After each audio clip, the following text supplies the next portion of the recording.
दोस्तों स्वागत है एक बार फिर से आप सभी का हमारे इस चैनल में जिसका नाम है ऑल हिट एग्जाम। और आज के इस वीडियो में हम लोग देखेंगे सीटेट 14 दिसंबर 2024 पेपर सेकंड जूनियर लेवल के लिए जो आपका इंग्लिश लैंग्वेज यानी कि आपका अगर लैंग्वेज सेकंड आपने इंग्लिश को चूज किया है तो ये आपका इंग्लिश के सभी 30 प्रश्नों का आपका ये पूरा आंसर की होगा दोस्तों। और ये आंसर की जो लगभग आपका जो है 100% मान सकते हैं करेक्ट होगा। तो दोस्तों चलिए स्टार्ट करते हैं इस आंसर की को। आपका लैंग्वेज सेकंड के रूप में अगर आपने इंग्लिश लैंग्वेज लिया है तो पार्ट 5 आपका जो है पांचवा भाग जो है आपका इंग्लिश को उसको हल करना है। तो यहाँ दोस्तों इस गद्यांश को आपने पढ़ा होगा। ये गद्यांश पैसेज दिया हुआ है कि surrounded by verdant forest natural spring and blue hills Netarhat is Jharkhand best kept secret located in the district of Latehar at distance of the about 151 kilometre कब रांची। ये झारखंड रांची से जो मेन उसमें जो नेत्रहट है उसी के बारे में पूरा ये आपका दिया गया है ये पूरा पैसेज गद्यांश। तो ये गद्यांश पैसेज आपने पढ़ लिया होगा इंग्लिश में।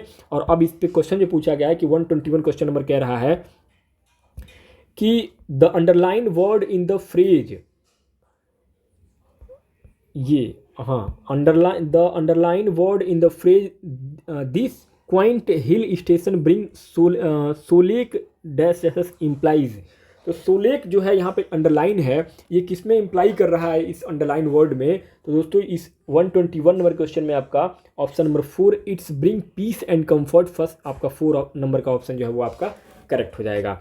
122 कर रहा है कि identify the part of speech of the underline word in the given sentence fabulous sunrise and stunning sunset leave the visitors awestruck. तो दोस्तों यहाँ पे आपको बताने हैं कि सनराइज और अबस्ट्रक्ट जो है इसमें आपका ये क्या है पार्ट ऑफ स्पीच आपको बताने हैं। तो इसमें आपका 122 नंबर के क्वेश्चन में आपका फर्स्ट ऑप्शन नाउन और एडजेक्टिव आपका यहाँ पे फर्स्ट ऑप्शन करेक्ट हो जाएगा। नेक्स्ट आगे 123 कह रहा है कि which one of the following scene view is not found in Netarhat, यानी कि नेत्रहट में क्या कौन सा सीन नहीं देखा गया। तो रिफ्यूजी कैंप जो है उसमें नेत्रहट में नहीं देखा गया। ऑप्शन आपका फर्स्ट यहाँ पे करेक्ट हो जाएगा। नेक्स्ट 124 करें कि the phrase hustle and bustle of cities implies. तो हॉस्टल एंड बस्टल का मतलब होता है busy and noisy city. Option आपका 4 यहाँ पे करेक्ट हो जाएगा।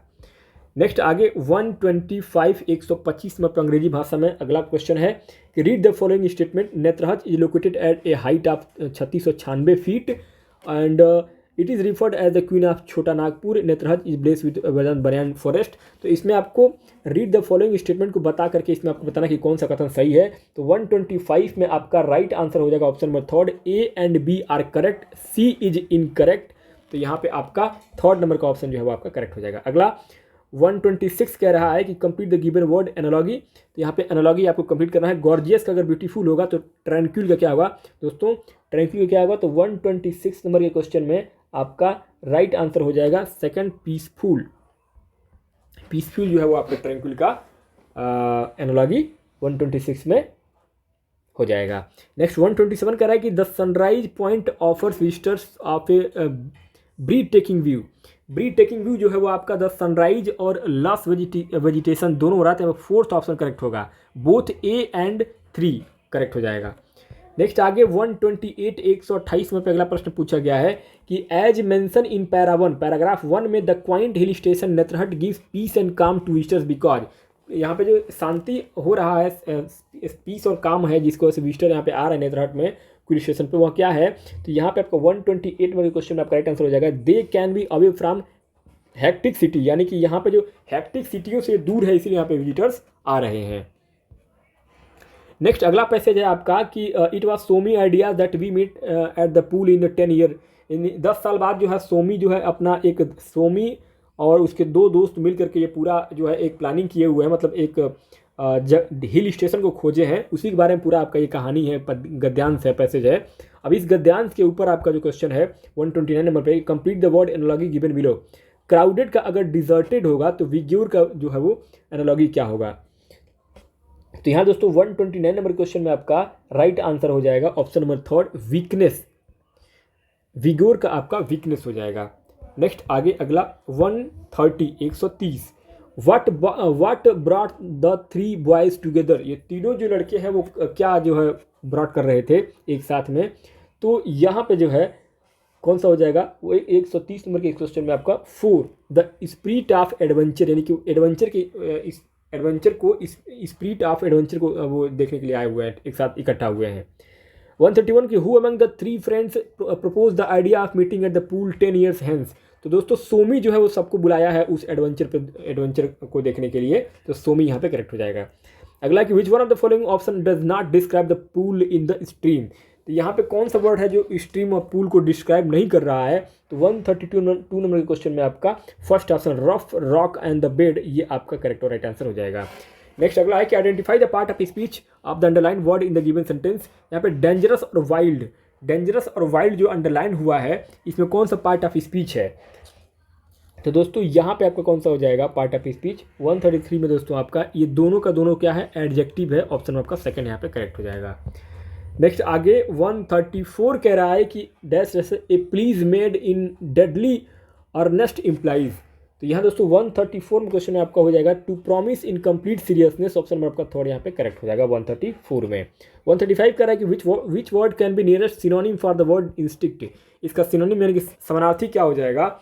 तो दोस्तों यहाँ पे आपका इंस्टिंक्ट का सिनोनिम दोस्तों इनक्लिनेशन होगा। ऑप्शन नंबर आपका थर्ड यहाँ पे 135 में करेक्ट हो जाएगा। 136 कह रहा है कि top down approach to listening involve. Top down approach जो होता है वो किस में होता है दोस्तों। तो ये 136 में आपका third option listening to overall message of the text speech और द ऑडियो। ऑप्शन आपका थर्ड यहाँ पे करेक्ट हो जाएगा। नेक्स्ट 137 कह रहा है कि Kripa and Karan are twins and speak a particular dialect of Manipuri, however they differ in their speech, what is their individual special way of speaking the dialect known as. तो दोस्तों यहाँ पे क्या हो जाएगा, आइडियोलेक्ट इसको बोलते हैं। ऑप्शन का फर्स्ट यहाँ पे 137 में सही और राइट आंसर हो जाएगा। नेक्स्ट आगे अगला क्वेश्चन है 138 which of the following is true of the study of classical language as advocate by national education policy NEP 2020 का जो नेशनल एजुकेशन पॉलिसी NEP है वो क्लासिकल लैंग्वेज को क्या जो है वो कह रहा है। तो यहाँ 138 में आपका थर्ड ऑप्शन हो जाएगा study of classical language during the preparatory stage. Option आपका थर्ड यहाँ पे करेक्ट हो जाएगा। नेक्स्ट आगे 139 कह रहा है कि what are the stage involve in designing and doing a project work in language classroom. तो यहाँ दोस्तों आपका ऑप्शन नंबर 139 में second option forming group, identify the topic, planning, collection of data, interpretation of data, writing the draft and finalisation of the report. Second option आपका यहाँ पे correct हो जाएगा। 140 कह रहा है कि a teacher of class 7th want her learner to read the short text with an understanding of power and identity of the people and community presented in the text, what does the teacher aims to promote among learner. तो यहाँ पे दोस्तों critical literacy को promote कर रहा है। 140 number के question में आपका ऑप्शन नंबर सेकंड करेक्ट हो जाएगा। नेक्स्ट आगे 141 कह रहा है कि here a text read and find out the which language register does the text belong to. Suddenly after the revolution is seem possible change this. तो आपने पूरा गद्यांश पढ़ा होगा, टेक्स्ट पढ़ा होगा। तो इसमें सोशल साइंस रजिस्टर के बारे में बात हो रही है। ऑप्शन नंबर आपका थर्ड यहाँ पे करेक्ट और राइट आंसर हो जाएगा 141 में थर्ड ऑप्शन। 142 करें कि Subhash a teacher of class 8th regret language assessment generally does not give importance to receptive skills, what does he means be by receptive skill. Receptive skills यानी जो skills जो हम ग्रहण करते हैं वो ग्रहण करने वाला स्किल कौन सा है। तो यहाँ दोस्तों 142 में आपका राइट आंसर हो जाएगा option number third listening and reading. Option number आपका थर्ड यहाँ पर लिसनिंग और रीडिंग जो है वो आपको ग्रहण करते हैं। नेक्स्ट आगे अगला क्वेश्चन है कि 143 what is the status given to the English language in the Indian constitution. भारतीय संविधान में इंग्लिश जो है वो एसोसिएट ऑफिशियल लैंग्वेज के रूप में भारतीय संविधान में अंग्रेजी भाषा को लिया गया है। सेकंड ऑप्शन आपका करेक्ट हो जाएगा।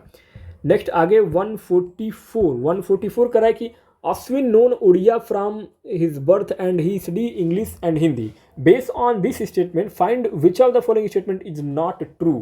तो दोस्तों यहाँ पे दोस्तों नॉट पूछा गया है। तो यहाँ पे his English learning is language acquisition, ये जो है क्योंकि उसका अंग्रेजी जो है वो पढ़कर सीखेगा, वो भाषा अर्जित नहीं कर पाएगा क्योंकि वो उड़िया का रहने वाला है। तो यहाँ पे आपका नॉट पूछा गया है। तो यहाँ पे 4 ऑप्शन करेक्ट हो जाएगा। मैक्सिमम लोग जो फर्स्ट मारे होंगे। नेक्स्ट अगला 145 करा कि learners understand and applies that language works as a system. Learner जो है वो अधिगम करता जो अधिगम कर रहा है वो भाषा को एक सिस्टम की तरह कैसे समझेगा। तो 145 में आपका करेक्ट हो जाएगा ऑप्शन नंबर 2 सिस्टमेटिक कॉम्पिटेंस। 146 करा है कि instrumental motivation is when. Instrumental motivation जो है वो कैसे करेगा। तो वो a person learns the language for the utilitarian reason like employment. Option आपका फर्स्ट यहाँ पे करेक्ट हो जाएगा। नेक्स्ट आगे 147 कह रहा है कि विच of the following is not true of language. Language के बारे में कौन सा कथन सही नहीं है? तो लैंग्वेज के बारे में some language can only convey science and engineering better, ये आपका ऑप्शन नंबर 4 यहाँ पे राइट आंसर हो जाएगा। यही जो है आपका लैंग्वेज के बारे में ट्रू नहीं है। अगला है 148 Aditi known the rule of past perfect tense but can't use in a text, what knowledge does she possess. तो यहाँ दोस्तों उसको जो है पास्ट परफेक्ट टेंस का रूल पता है बट वो अप्लाई नहीं कर पा रही है, तो क्या हो जाएगा, डिक्लेरेटिव नॉलेज उसको बोलेंगे कि जो जानती है वो उसको डिक्लेयर करके ही बता दे रही है। नेक्स्ट आगे 149 149 कह रहा है कि a test which aims to identify an individual student's specific area of weakness and strength known as, इसको क्या कहते हैं दोस्तों, इसको हम डायग्नोस्टिक टेस्ट बोलते हैं, जिसमें हम जो है स्पेसिफिक एरिया और वीकनेस और स्ट्रेंथ दोनों को जानते हैं। 150 नंबर पे आखिरी प्रश्न पूछा गया कि a teacher of class 7th wanted to give a writing task of writing a description of a person, she went out of the classroom and brought a hawker to her classroom with his basket. She requested him to be there for about 7 minutes and then asked her learner to work in pair and write a description of the person. एक आदमी को बुलाता है, मतलब class में कक्षा 7 के teacher जो है एक आदमी क्लास में हॉकर को बुलाता है और उसको बास्केट लेकर के दिखाता है दोस्तों बच्चों को। तो वो क्या चाहता है बच्चों से, तो what do you think the hawker in the activity known as. तो हॉकर का जो इस पूरे रोल में क्या एक्टिविटी होना चाहिए, तो यहाँ पर 150 में आपका option number 3 A participant in the activity, इस पार्टिसिपेंट में वो इस एक्टिविटी में वो पार्टिसिपेट कर रहा है हॉकर, तो ऑप्शन आपका 3 यहाँ पे करेक्ट हो जाएगा।